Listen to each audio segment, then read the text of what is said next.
I am Nancy, and I have an older brother named Keith who is 7 years my senior. Keith has always been academically exceptional since childhood, consistently delivering top-notch performances. He graduated from a prestigious high school and university, making our parents immensely proud. However, the constant praise and high expectations seemed to shape his personality in an unexpected way as he grew older. After completing his education and securing a new job, Keith decided to leave our family home. During his departure, he sarcastically remarked about being unable to endure the mundane life in our house any longer. I can vividly recall the mixed emotions on our parents' faces at that moment, surprise and the hint of sadness. In the past, Keith was a cheerful and cherished member of the family. Personally, I felt a twinge of anger. I never excelled academically or in sports like my brother did. My high school wasn't super prestigious, but I valued the warmth and love within our family. Both Keith and I owe our lives to our parents' support. It saddened me that he seemed to overlook the importance of our family bonds. As a child, Keith was my hero, handling everything perfectly and caring for me. However, as I approached graduation from high school, he began questioning the need for higher education and dismissed my pursuits. When confronted by our parents, he blamed them for his changed attitude. Despite the challenges, I persevered, entering a national university and securing a job at my dream company. My parents' encouragement helped shape me into a kind-hearted person. However, my brother's life took a different turn. He was already married, and neither my parents nor I had met his wife. One day during work hours, I received an unexpected call from my mother. Worried about the unusual call, I stepped outside to answer discreetly. My mother's voice, softer than usual, revealed that my father had suddenly fallen ill. Distressed by the news, I immediately informed my supervisor, rushed to the hospital, and hoped for the best. Entering the waiting room, I was met with my mother in tears, desperately seeking comfort. Anxious, I asked, "What happened, Mom?" I anxiously sat beside my mother, struggling to comprehend how my father, who seemed perfectly fine that morning, had suddenly ended up in this condition. My words tumbled out one after another as I asked the question that refused to settle in my mind. After a brief pause, my mother quietly uttered, "Your father has been diagnosed with cancer." Time seemed to freeze as the weight of her words sank in. The surprise and anxiety within me spilled out in my voice. My mother took a deep breath and, with a tone heavy with sadness, continued, "It's stage 4. The cancer has spread to the bile duct, and they said it's hard to remove it all." Her tears flowed uncontrollably, and I struggled to find words as I listened to this devastating news. Seeking a glimmer of hope, I inquired about the next steps in treatment. My mother nodded somberly, and after a short pause, the attending physician arrived to explain the detailed condition and treatment options. The grim reality hit us as we learned that the illness had progressed more than expected, with confirmed metastasis to other parts. The doctor conveyed the significant risks of surgery and the uncertainty of success. My mother and I, holding hands, tried to come to terms with this harsh reality. The doctor's matter-of-fact words emphasized the gravity of the situation. We were faced with crucial choices, continuing with chemotherapy or opting for support in a palliative care ward. The heavy silence in the waiting room was broken only by the ticking of the clock's second hand. As tears quietly streamed down my mother's face, I pondered how to approach the situation. Despite the challenging circumstances, necessary discussions needed to take place. Realizing the importance of including my brother Keith, I suggested contacting him immediately to make a decision together. With a forced smile, my mother admitted that she had already informed Keith, but he hadn't responded. Recalling my brother's nature and past events, I had a premonition of his potential reaction. Keith tended to get upset when seeking help, avoiding tough decisions. Determined to involve the entire family in this critical decision, I persisted in calling him. After more than 10 attempts, I finally heard my brother's slightly irritated voice. "Why do you keep calling me?" he snapped. Urgently and anxiously, I explained Dad's condition, questioning why he hadn't come to the hospital despite being informed. His response lacked empathy or understanding, shaking me to the core. Unmoved by the gravity of the situation, he dismissed it as unnecessary concern, stating, "There's no point in discussing further. I'm hanging up." Stunned, I was left reeling from the exchange. I found myself in a state of bewilderment, unable to conceal my astonishment at my brother's indifference. I was aware of his lack of a sense of family bond and gratitude, but the extent of his detachment was beyond what I had anticipated. When I returned to my mother, a look of concern was evident on her face. In response to her inquiry about what happened, I explained that it seemed he was quite busy, avoiding the details. My mother sighed deeply, murmuring that it would have been comforting if Keith was here. My father, choosing to spend his final moments in a palliative care ward, quietly passed away a few months after that decision. I conveyed this somber news to my brother over the phone and provided details of the wake and funeral. However, his response was cold, stating he was too busy with work to attend, urging us to proceed without him. True to his word, he didn't appear at our father's wake or funeral. Even my mother seemed shocked by this fact, likely never imagining her son wouldn't show up for his father's funeral. Both family and acquaintances expressed surprise and disappointment at his absence. After the funeral, in a moment of quiet reflection amongst the family, my mother sighed deeply, muttering to herself that he really didn't come. I took her hand and reassured her, saying firmly, "Mom, let's not worry about him anymore. We have to let him walk his path. For now, let's cherish our memories of Dad." My mother tightly squeezed my hand in response, smiling and saying, "Thank you." Unexpectedly, the next day, my older brother appeared at the apartment where we live. His usual expression was replaced with an urgent restlessness. Without any greeting, he demanded to know, "Where is the inheritance father left behind?" Shocked by his demand, I emotionally retorted, expressing disbelief at someone who didn't even attend the funeral now making such inquiries. Visibly irritated, my brother snapped at me, saying, "The kid should stay quiet," creating a tense atmosphere. Attempting to calm the situation, my mother explained that, apart from the apartment, our father didn't leave much behind.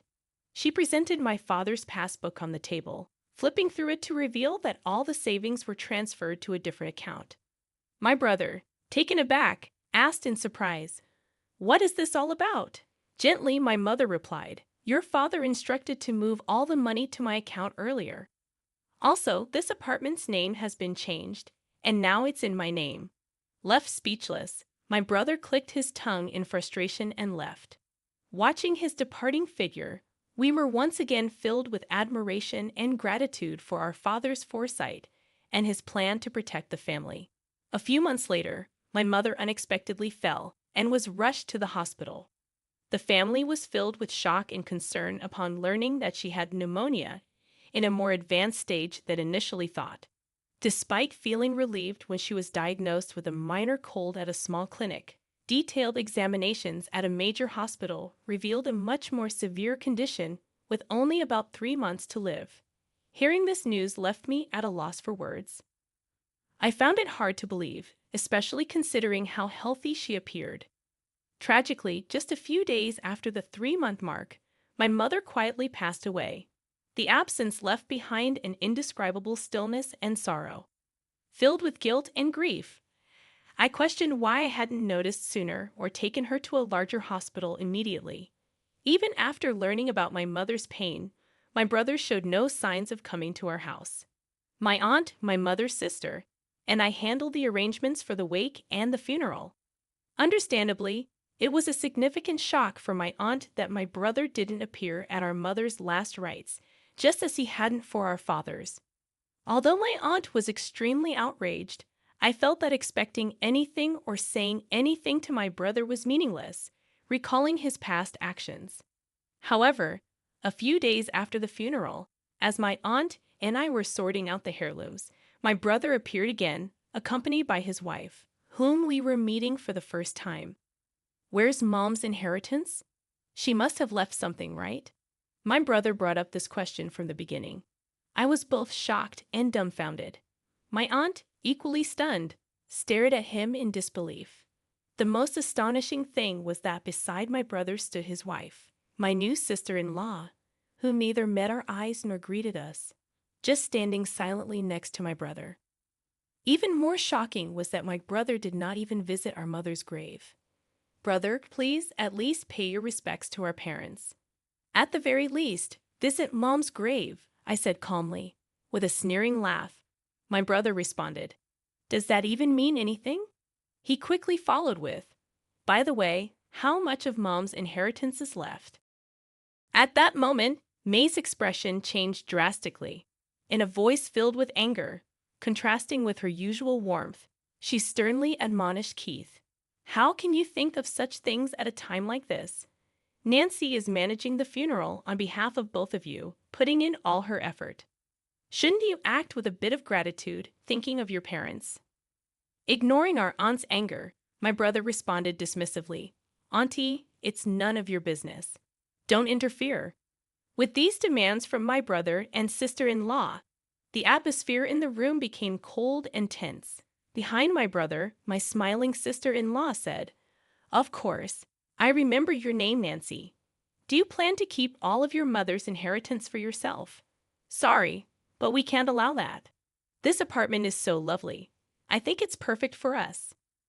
I never imagined that my brother and his wife would say such things. "Why should I have to leave for the sake of both of you?" I asked, my voice quivering.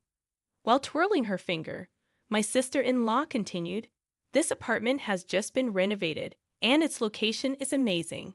It's close to the station, and there are plenty of shops, so we'll be living here." At the peak of my anger, I confronted my big brother, asking, "All you care about is the inheritance. What are you thinking?" Unable to hold back, I raised my voice, turning away. My brother let out a heavy sigh. Such vulgar behavior. "Do you think raising your voice solves everything? We'll be back here in 3 days. Have everything ready to move out by then." With those words, their intentions became crystal clear. A mix of my anger and sadness bubbled up, and I couldn't stop my tears from flowing. But this wasn't just a one-time event. I had to think about what to do next. Determined, I wiped my tears, and my aunt gently tapped my shoulder, handing me a letter. The delicate handwriting of my mother adorned the envelope's surface. "What's this, Auntie?" I cautiously opened the envelope, my aunt explaining, "Your mother entrusted this to me for a just-in-case scenario. She told me to give it to you at the right moment." Tears formed in her eyes as I unfolded the paper inside. My mother's beautiful handwriting filled the page. "To my precious Nancy, if you are reading this letter, it means I'm no longer in this world. I'm truly sorry for our parting," it began. A warmth filled the back of my eyes, tears beginning to flow. The letter continued, "You might have Keith visit the house concerning the inheritance, but don't worry, everything that your father handed down to me is now yours." I was at a loss for words, unaware that my mother had thought this far ahead and prepared everything in advance.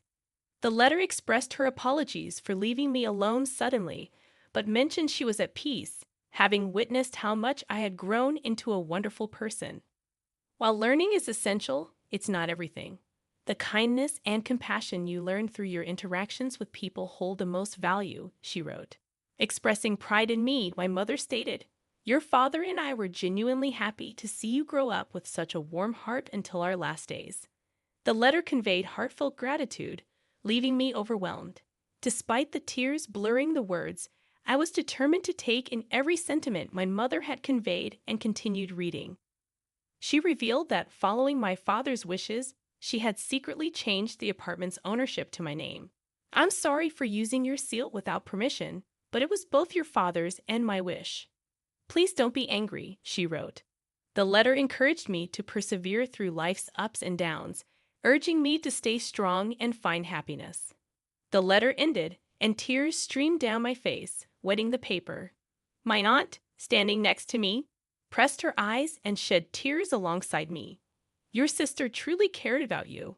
In her heart, you were a treasure," my aunt said gently, holding my hand. From the envelope, a bank book in my name emerged, revealing a substantial amount, likely the inheritance my mother had saved for me. A few days later, my brother and his wife showed up at the house without even knocking on the door.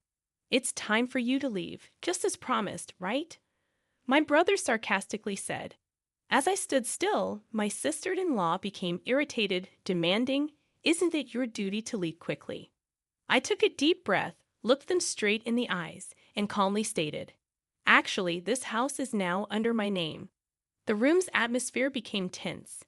My brother and his wife looked at each other, exclaiming, "What kind of joke is this? I am the eldest son. I should inherit the house, right?" My brother said, clearly shaken. Beside him, my sister-in-law stared at me, saying, "This is the first I've heard of this." However, I had decided to state the facts. The house and the inheritance are all managed under my name, so there's nothing to divide. My brother frowned and insisted, "Then hand over half of that inheritance to us." I questioned, "But this money was left for my future and to ensure that I take care of the house. You always looked down on me, and now you're asking for money. What changed?"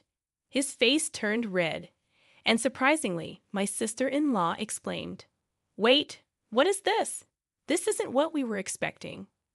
From what I gathered, my brother recently faced significant trouble at his job and was subsequently fired.